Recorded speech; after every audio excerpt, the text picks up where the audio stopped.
Hello friends, हम TGT PGT Hindi विषय के लिए आज प्रैक्टिस सेट देख रहे हैं। इस वीडियो में आपके लिए बहुत ही महत्वपूर्ण प्रश्नों का संयोजन किया गया है।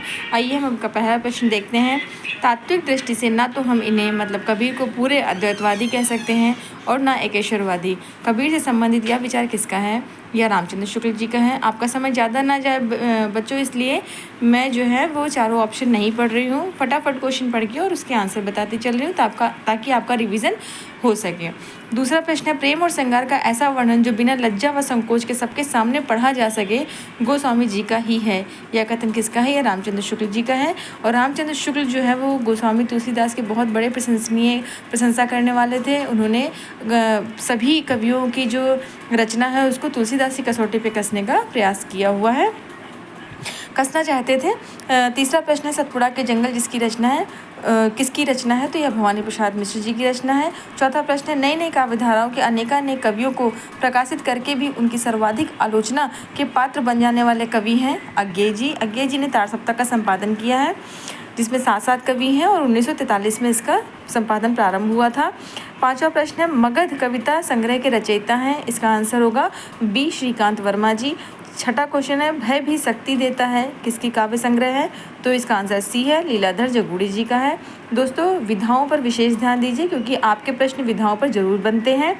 सातवां प्रश्न है, 30, 40, 50 उपन्यास के लेखक हैं? तो इसका आंसर डी होगा, प्रभाकर माचवे जी। आठवां है, भारतीय काव्यशास्त्र का नवनिर्माण शीर्षक निबंध के लेखक कौन है? तो इसका आंसर ए होगा, नंदुलारे वाजपेयी जी हैं। साहित्यकार की आस्था तथा अन्य निबंध ग्रंथ के रचनाकार कौन है? तो महादेवी वर्मा जी हैं। इसके आगे हम 10वां प्रश्न देखेंगे।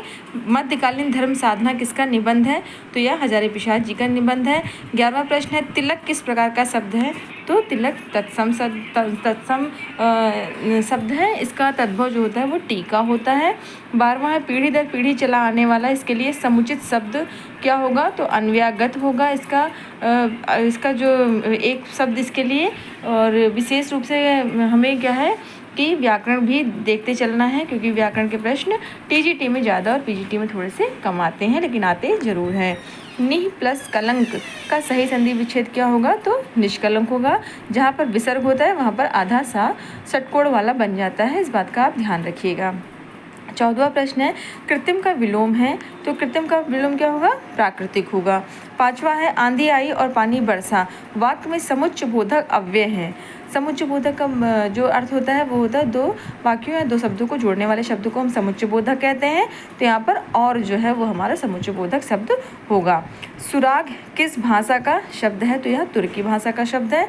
आपको शब्द भी याद रखने हैं क्योंकि शब्द से सवाल जरूर पूछे जाते हैं। जैसे अलमारी हो गया, आलपिन, गमला, ये हमारे पुर्तगाली शब्द होते हैं।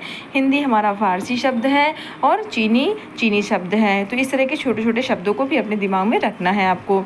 आपका 17वां प्रश्न है, हा का उच्चारण स्थान क्या होता है? तो कंठ होता है। कंठ का मतलब का, खा, गा, घा, अंगा और हा। ठीक है। 8वां है, मैं लड़के को वेद पढ़ाता हूँ। मैं वाक्य किस क्रिया में है? मैं वाक्य में क्रिया क्या है? तो यह द्विकर्मक है क्योंकि मैं लड़का को से जोड़ने के बाद पढ़ाने का काम किया जा रहा है, इसलिए यहाँ पे द्विकर्मक है। 19वां है, उसने नहाकर भोजन किया में क्रिया है, पूर्वकालिक क्रिया है। आप इस बात का विशेष ध्यान रखिए। जहाँ पर कर, पढ़कर, सोकर, जाकर ऐसे शब्दों का प्रयोग होता है वहाँ पर पूर्वकालिक क्रिया होती है। 20वां प्रश्न है, मोहन अच्छी पुस्तकें पढ़ता है में वाक्य प्रयोग है कर्तरीवाच क्योंकि यहाँ पर मोहन उपस्थित है, आपका कर्ता उपस्थित है यहाँ पर, इसलिए कर्तरीवाच्य होगा। मोहन ने, आप इससे भी थोड़ा पहचान सकते हैं कि कर्ता ने मतलब जिसके साथ ने जुड़ जाता है ने कारक, वहाँ पर कर्ता कारक हो जाता है। तो यहाँ पर आंसर ए कर्तरीवाच्य होगा। आइए 21वां प्रश्न देखते हैं। 21वां प्रश्न है, मैंने आम खाया है वाक्य में भूतकाल का कौन सा भेद है? ये भी आप जरूर पढ़ लीजिए क्योंकि भूतकाल, भविष्यकाल और वर्तमान काल के कारक पूछे जाते हैं। तो इसमें आसन्न भूत है। प्रत्यार्पण में उपसर्ग कौन सा है? प्रति प्लस अर्पण में प्रति उपसर्ग लगा हुआ है। 23वां प्रश्न है, शुद्ध वाक्य बताइए। तो इसमें आपका बी वाला शुद्ध वाक्य है, साहब ने कहा है कि किसी को अंदर ना जाने दिया जाए। 24वां प्रश्न है, निम्न में से कौन सा युग्म विशेष विशेषण असंगत है? तो पश्चिम और पाश्चात्य इसमें असंगत है। बाकी बी पराजय पराजित सही है। प्रमाण और प्रामाणिक सही है, प्यास और प्यासी सही है। 25वां है विधा किधा किधा सूर को सर लगो, कीधो सूर की पीर, कीधो सूर को सर लग्यो और तन मन धुनत शरीर। पंक्ति में अलंकार कौन सा है? तो इसमें आपका संदेह अलंकार बनेगा। आगे बढ़ते हैं। 26वां है निम्नलिखित में से असूया क्या होता है? जैसे कि हम जानते हैं कि असूया एक संचारी भाव होता है। 27वां प्रश्न वशीकरण में समास है। वशीकरण में तत्पुरुष समास है, क्योंकि किसी ने मतलब वशीकरण करना, किसी को वश में करना। कृष्ण अर्जुन में समास है। कृष्ण और अर्जुन मतलब द्वंद्व समास है। 19वां प्रश्न है तत्सम शब्द है ज्येष्ठ। ज्येष्ठ को हम क्या जेठ बोलते हैं, इसका तद्भव जेठ होता है। आगे देखते हैं 30वां प्रश्न है तद्भव शब्द है कान, क्योंकि कान का तत्सम क्या होता है? कर्ण होता है। जब भी आप ज़्यादा कन्फ्यूज़न आपको पेपर में लगे तो आप धैर्य रख के चारों ऑप्शन को फिर से पढ़ें, आपको जवाब जरूर मिल जाएगा। इसके आगे हमारा प्रश्न है 31 प्रश्न क्या है? इस वर्णिक समृद्ध छंद में प्रत्येक चरण में नगण, भगण, भगण, रगण के क्रम में कुल 12 वर्ण होते हैं, वह छंद है। तो पहले ध्यान से सोचिए कि 12 वर्ण होते किस में हैं? मंदाक्रांता में नहीं होते, शिराखंडी में नहीं होते, द्रुत विलंबित में हमारे 12 वर्ण होते हैं। और हमें ये भी याद करना है कि हमने तो ऐसे याद किया है कि न भार न भार, भावे बढ़िया की मात्रा लगा दी है तो 2 बार भगड़ होगा, और न खाली है तो 1 नगड़, 2 भगड़, 1 रगड़। इस तरह से हमें याद कर सकते हैं, थोड़ा सरल पड़ जाता है। 32 क्या है? काव्य कौतुक विवरण ग्रंथ लिखा है, अभिनव गुप्त जी ने लिखा हुआ है। ये थोड़ा नया प्रश्न है, इस पर भी जरूर ध्यान दीजिएगा। 33वां प्रश्न है देवनागरी के संदर्भ में असत्य है या वैज्ञानिक लिपि है? बिल्कुल है। या अक्षरिक है? अक्षरिक है। ये एक ध्वनि के लिए एक लिपि का चिन्ह है? बिल्कुल है। इनमें जो उच्चारण करते हैं वह नहीं लिखते हैं, हमारा यही आंसर गलत है, क्योंकि ऐसा नहीं है। इसमें जो उच्चारण करते हैं वही लिखते हैं। 34वां प्रश्न है चोर चोर मौसेरे भाई लोकोक्ति का अर्थ है? सी वाला इसका आंसर होगा। एक पेशे वाले आपस में नाता जोड़ लेते हैं। जैसे इसके लिए एक और बोला जाता है कि एक ही थाली के चट्टे बट्टे हैं। 35वां प्रश्न है चुनी हुई वस्तुओं का संग्रह करने के लिए वाक्यांश क्या होगा? तो संकलन, जैसे कि हम सामान का संकलन करते हैं। 36 है जो जगहित पर प्राण निछावर है कर पाता, जिसका तन है किसी लोकहित में लग जाता। पंक्ति में छंद है। वैसे आप इसको जब बहुत मिलाएंगे तभी आप इसका आंसर निकाल पाएंगे, लेकिन यहाँ पर सोटा छंद है जो कि हम आपको बता दे रहे हैं। वैसे आप गिन भी सकते हैं। जो में गुरु होगा, जगहित में लघु लघु है, पर में लघु है, प्राण में एक गुरु एक लघु है। जहाँ पर डबल मात्रा चढ़ जाती है वहाँ पर गुरु होता है, और जो एक ही वर्ण रहता है उसे हम लघु कहते हैं। 37वां है पश्चिमी हिंदी में नहीं है, कौन सी? कन्नौजी, कोरवी या बांगुरी? तो मगही नहीं है हमारी। 38वां प्रश्न कौन सी बोली उत्तरी पूर्वी राजस्थान में प्रयुक्त होती है? तो हमें बहुत ध्यान देना है, क्योंकि 4 भाषाएं बहुत मुख्य हैं, जिसमें जयपुरी, मारवाड़ी, मेवाती और मालवी है। और हमारा इसका यहाँ पे आंसर हो जाएगा मेवाती। मैंने ता दे करके उत्तरी याद किया है, तो आप भी इस तरह ट्रिक बना करके याद कर सकते हैं। 29वां प्रश्न है किसे वर्तमान हिंदी की जननी कहते हैं? तो सौश्रेणी अपभ्रंश को हम वर्तमान हिंदी की जननी कहते हैं। 40वां प्रश्न है कि हिंदी वर्णमाला में अंग और आह को क्या कहते हैं? इसे हम अयोगवाह के नाम से जानते हैं। 41वां प्रश्न है अभिज्ञान शाकुंतलम की काव्य विधा क्या है? हमें कालिदास जी के सारी रचनाओं को बिल्कुल ज़ुबान पे लेकर के चलना है, क्योंकि बहुत ही महत्वपूर्ण लेखक हैं, मतलब कवि भी हैं, तो इनको याद करके रखिए एकदम से। वैसे ये क्या है? अभिज्ञान शाकुंतलम नाटक है, और ये कालिदास जी का सबसे प्रसिद्ध नाटक है, जिसको कई भाषाओं में अनुवादित किया गया है। तो इसका आंसर हो जाएगा नाटक। 42वां है भास का कौन सा नाटक रामायण कथा मूलक है? तो भास जो कि हमारे सिलेबस में टीजीटी में तो नहीं है, लेकिन हाँ पीजीटी में भास है, तो प्रतिमा नाटक हो जाएगा। 43 है किस कृति को विद्वानों का टॉनिक कहा जाता है? तो नैतिक चरित्रम को हम वैज्ञानिकों को विद्वानों का टॉनिक कहा जाता है। विधा विहीन पशु भी पंक्ति किसकी है? तो भर्तृहरि जी की है। 45 शिशुपाल वध में सर का प्रारंभ और अंत किस शब्द से हुआ है? बहुत इंपॉर्टेंट है, तो यहाँ पर श्री और श्री से हुआ है। किरात अर्जुन में श्री और लक्ष्मी जी से हुआ है। शिशुपाल वधम में श्री और श्री से हुआ है। रीति शैली के जन्मदाता किसे कहा जाता है? तो यहाँ पर हम रीति शैली के जन्मदाता तो हमारे जो 46वां क्वेश्चन है उसका आंसर हो जाएगा भारवी। रीति शैली के जन्मदाता भारवी को कहा जाता है। मतयाम शब्द रूप है। मति शब्द द्वितीय एक वचन का, बहुत अच्छे से याद करके जाइए क्योंकि रूप अवश्य ही पूछे जाते हैं। संज्ञा के अंत में लगने वाला प्रत्यय का नाम है तद्धित, कृदंत या दोनों। तो संज्ञा सर्वनाम के पीछे हमारे तद्धित प्रत्यय लगते हैं और क्रिया के पीछे हमारा कृदंत प्रत्यय लगता है। आप लोग सोच रहे होंगे कि बहुत काटा पीटी हुई है, क्योंकि इस पेपर को मैंने खुद भी एक बार लगा लिया है। उसके बाद सोचा आप लोगों के साथ भी एक बार रिवीजन भी हो जाएगा और आप तक तो प्रश्न पहुंच भी जाएंगे। तो 49वां प्रश्न है काव्यालंकार सार संग्रह के रचयिता कौन है। तो हमारे जो काव्यालंकार सार संग्रह हैं उसके रचयिता, काव्यालंकार सार संग्रह के रचयिता जो हैं वो आपके उद्भट हैं। बी वाला आंसर सही होगा। इसके बाद हम 50वां प्रश्न देखते हैं। दुष्यंत किस प्रकार का नायक। दुष्यंत जो है वो हमारे धीर ललित नायक हैं। इसके आगे के प्रश्न नंबर 51 है शब्दार्थों सहितो वक्र कवि व्यापार शालिनी। तो ये हमारे इसका आंसर ए हो जाएगा, कुंतक जी हैं। 52 है किस आचार्य को प्रतिभावादी कहा जाता है। तो पंडित राज जगन्नाथ जी को प्रतिभावादी कहा जाता है। छंदोर्णव ग्रंथ किसका है। तो ये हमारे भिखारी दास जी की रचना है। 54वां क्वेश्चन है शोभित कर नवनीत लिए पंक्ति के काव्य गुण है। माधुर्य गुण का प्रयोग है इसमें। 5वां देहाती दुनिया उपन्यास के लेखक है शिवपूजन सहाय हैं। 56 प्रश्न है हिंदी साहित्य का सर्वाधिक लोकप्रिय विधा कौन सी है। तो हमारी उपन्यास विधा सर्वाधिक लोकप्रिय है। कालिदास की निरंकुशता निबंध के लेखक कौन है। महावीर प्रसाद द्विवेदी जी हैं। संवेदनात्मक ज्ञान और ज्ञानात्मक संवेदन सूत्र के प्रयोक्ता हैं हमारे मुक्तिबोध जी हैं। यशपाल की आत्मकथा सिंहावलोकन जो कि 3 भागों में विभाजित है। हमारा 60वां प्रश्न है आज का यात्रा साहित्य का आरंभ किसने किया था। तो हमारे भारतेंदु जी ने किया था, जिसमें लखनऊ की यात्रा करके और सरयू पार की यात्रा महत्वपूर्ण भूमिका निभाती है। 61वां प्रश्न है हमारा भारतीय भाषा परिषद कलकत्ता द्वारा प्रकाशित पत्रिका है वागार्थ। इसके आगे हमारा 62वां प्रश्न है भरत मुनि ने नाट्य शास्त्र में गुणों की संख्या कितनी मानी है। तो उन्होंने 10 गुण माने हैं। वास्तविक काव्य लक्षण का आरंभ माना जाता है। वास्तविक काव्य लक्षण का आरंभ जो है भामा से माना जाता है। हमारा 64वां प्रश्न है ण और इया के स्थान पर अनुस्वार का प्रयोग किए जाने का सुझाव किसने दिया था। तो बाबू श्याम सुंदर दास जी ने दिया था।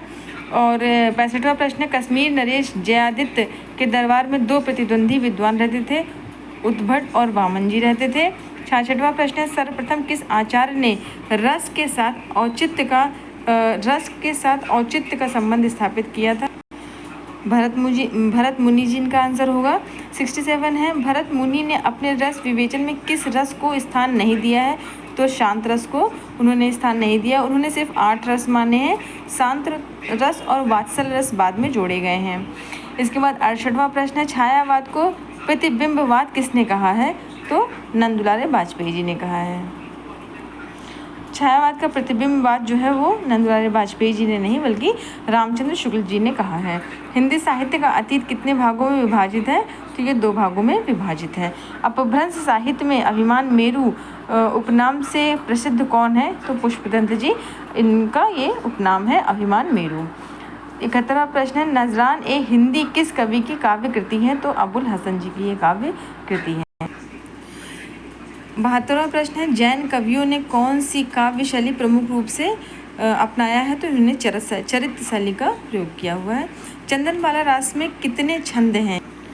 चंदनबाला रास में हमारे 35 छंद हैं। हिंदी में प्रथम गीत रचनाकार कौन है। तो विद्यापति जी हैं। पृथ्वीराज रासों में सर्वाधिक विदित पक्ष कौन सा है, विवादित पक्ष कौन सा है। तो इसकी काल्पनिकता इसका विवादित पक्ष है।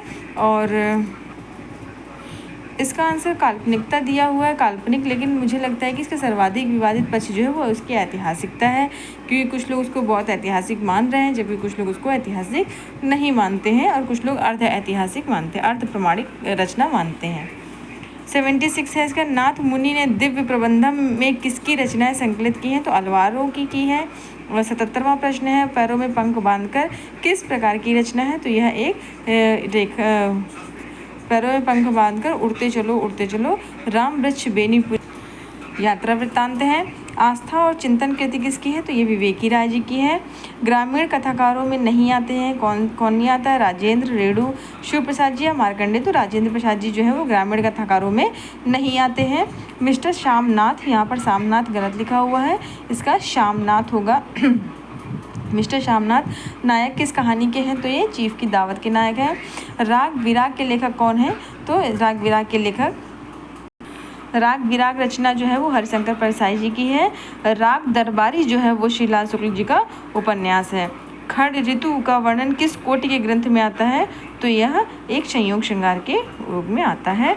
इसके आगे हम देखते हैं 83वां। आदिकाल की विशेषता नहीं है बताना है आपको। तो आदिकाल की विशेषता क्या नहीं है? आध्यात्मिकता, क्योंकि उस समय राष्ट्रीयता संकुचित थी, छंदों की विविधता थी, लेकिन आध्यात्मिकता नहीं के बराबर थी। आदिकालीन श्रृंगार परंपरा में कौन सा ग्रंथ नहीं है?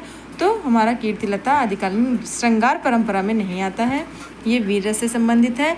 मणिमंजरा नाटक किसकी है? मणिमंजरा नाटक विद्यापति जी का है। और इसके आगे हमारा क्वेश्चन है 86वां। पवाड़ा नाम से ग्रंथ लिखा है, असाइद जी ने लिखा हुआ है। रामा व सखी संप्रदाय है रामचरण दास जी का। 88वां प्रश्न है शास्ता पूजक संप्रदाय प्रचलित है, तो ये केरल में प्रचलित है। दूल्हा श्री रघुनाथ बने दुल्ही श्री सुंदर मंदिर का ही, ये कवितावली में लिखा गया दोहा है। आगे बढ़ते 90वां प्रश्न। कोमल किसलय के अंचल में नन्ही कलिका जो छिपती सी, यह हमारा जो है कामायनी से ली गई है और ये लज्जा सर्ग से लिया गया है। 91वां प्रश्न है शांति निकेतन से शिवालिक तक, यह किसका संग्रह है? तो यह हमारे शिव प्रसाद सिंह जी का संग्रह है। 92वां प्रश्न है कवि दर्शन किसका साक्षात्कार है? तो बेनी माधव शर्मा जी का साक्षात्कार लिया गया है इसमें। 93 निम्न में से किस मुसलमान कवि की रचना प्रेम चिंगारी है?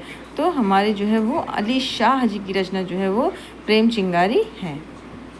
इसके बाद जो है वो हमारा 94 प्रश्न है छायावाद को प्रतिबिंबवाद किसने कहा है? तो शुक्ल जी ने कहा है।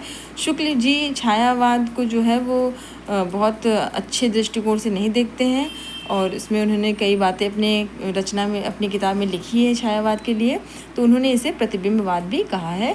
95वां क्वेश्चन है भक्ति आंदोलन तद युगीन निराशा की देन है, किस आलोचक का है? तो यह रामचंद्र शुक्ल का है, क्योंकि उनका मानना था कि बाहरी आक्रमण की वजह से भक्ति आंदोलन प्रारंभ हुआ और इसीलिए उन्होंने कहा है कि भक्ति आंदोलन तदयुगीन निराशा की देन है, ये रामचंद्र शुक्ल जी का है। रहीमदास के नाटक की भाषा क्या है? खड़ी बोली है। इन्होंने तीनों भाषाओं में रचना की है, खड़ी बोली में, ब्रज भाषा में और अवधी में भी की है।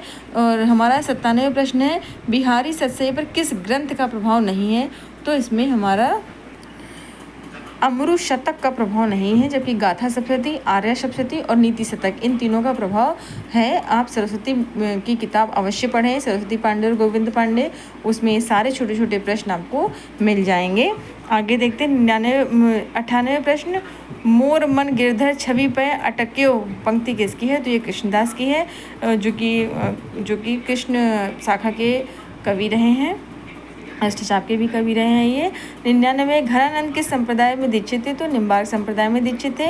आपका आज 1वां प्रश्न है ये कवि भूषण के आश्रयदाता थे? तो ये सभी साहू जी, छत्रसाल बुंदेला और शिवाजी, इन सभी के राज्य में भूषण जी रहे हैं, ये सभी भूषण जी के आश्रयदाता रहे हैं। 101 प्रश्न है राउर वेल एवं संदेश रासक किस प्रकार के काव्य हैं? तो ये जो है हमारे श्रृंगारिक लौकिक काव्य हैं। तुमड़ी का शब्द रचना किसकी है? तो ये हमारे तुमड़ी का शब्द बद्री नारायण जी की रचना है, तुमड़ी का शब्द। 103वां रचना जयशंकर प्रसाद की कामायनी की भाषा है, तो ये हमारी खड़ी बोली में लिखी गई है कामायनी। पृथ्वी कल्प, इसमें 3 प्रश्न आते हैं, पृथ्वी प्रतिक्षणा, पृथ्वी कल्प और पृथ्वी पुत्र। तो विशेष ध्यान दीजिए कि रचना से मिले जुले नाम जो है उनको कहीं पर लिख लीजिए, ताकि आप जब भी उसको देखें तो आपके ध्यान में आ जाए। पृथ्वी कल्प किसकी रचना है? गिरिजा कुमार माथुर जी की है।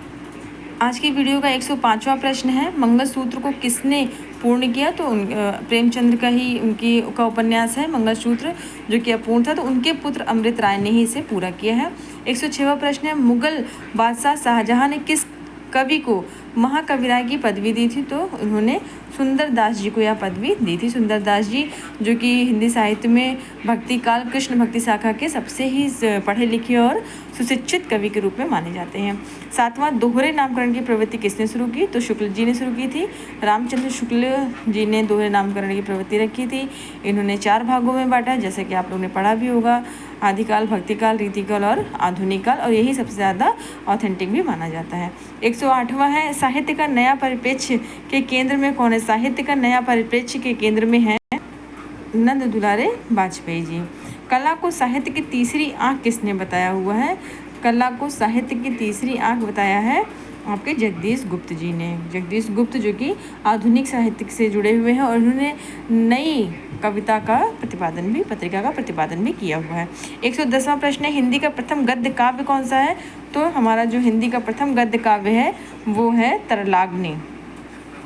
किसके गद्य काव्य में भक्ति तत्व की प्रधानता है?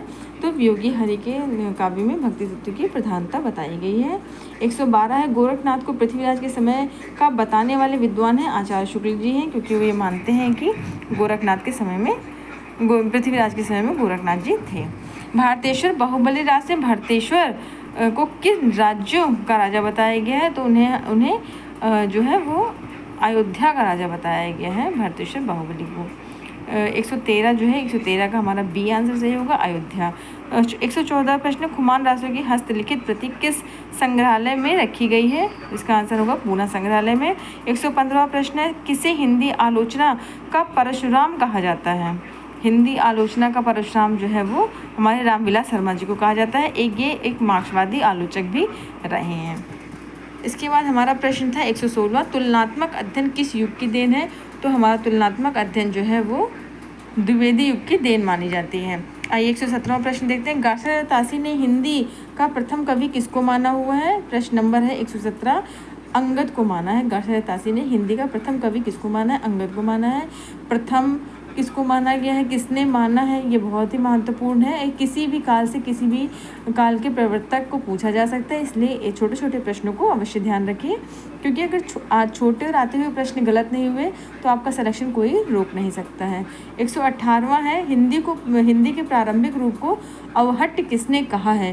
तो 118वां का डी हो जाएगा, भोला शंकर व्यास जी ने कहा है। हिंदी के प्रारंभिक रूप को अवहट्ट किसने कहा है? तो भोला शंकर व्यास जी ने कहा है। जो प्रश्न आपको लग रहा हो कि आपको नहीं आ रहे, वो आप एक जगह लिख करके रिवाइज भी कर सकते हैं।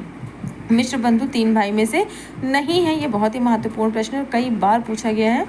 मैंने दिल्ली यूनिवर्सिटी पीएचडी का एंट्रेंस दिया था, तो उसमें भी ये प्रश्न आया था। तो इसका आंसर हो जाएगा कृष्ण बिहारी, क्योंकि सुखदेव बिहारी, गणेश बिहारी मिश्र और श्याम बिहारी मिश्र ये मिश्र बंधु भाई कहे जाते हैं। 120वां प्रश्न है, सर्वप्रथम सिद्ध साहित्य का पता किसने लगाया था? तो सर्वप्रथम सिद्ध साहित्य का पता हरप्रसाद शास्त्री जी ने लगाया था। सिद्धों का प्रधान केंद्र कहाँ है? तो सिद्धों का प्रधान केंद्र हमारे श्री पर्वत पर पाया जाता है। 122वां क्वेश्चन है, राजा मुंज को पुरानी हिंदी का प्रथम कवि किसने कहा है? तो राजा मुंज को पुरानी हिंदी का प्रथम कवि जो है हमारे शुक्ल जी ने कहा हुआ है। किशोरीदास वाजपेयी ने अपभ्रंश को क्या कहा है? किशोरीदास वाजपेयी ने अपभ्रंश को उड़ाड़ा भाषा कहा हुआ है। ये बहुत ध्यान रखिएगा, क्योंकि इससे संबंधित प्रश्न आते हैं और हमें वहाँ पर कुछ भी ध्यान नहीं आ रहा होता है। दक्षिणी हिंदी का दूसरा नाम क्या है? दक्षिणी हिंदी का दूसरा नाम हिंदवी है। 125वां प्रश्न है, अहिंसा का संबंध प्रमुख रूप से निम्न में से किस मत से रहा है? अहिंसा का संबंध प्रमुख रूप से निम्न में से किस मत से रहा है? तो 125वें का डी हो जाएगा, जैन साहित्य। इस तरह हमने अपने 125 प्रश्न देखे हैं, जिसमें व्याकरण है, संस्कृत है और हिंदी साहित्य के प्रश्न मिले हुए हैं। आप सभी को अगर मेरा वीडियो अच्छा लगे तो मेरे चैनल को सब्सक्राइब करिए, ताकि मैं जो भी वीडियो अपलोड करूँ वो आप तक जल्दी से जल्दी पहुँच सके। आप सभी का पेपर अच्छा हो, मेरी तरफ से ढेरों शुभकामनाएं आप सभी को। राधे राधे।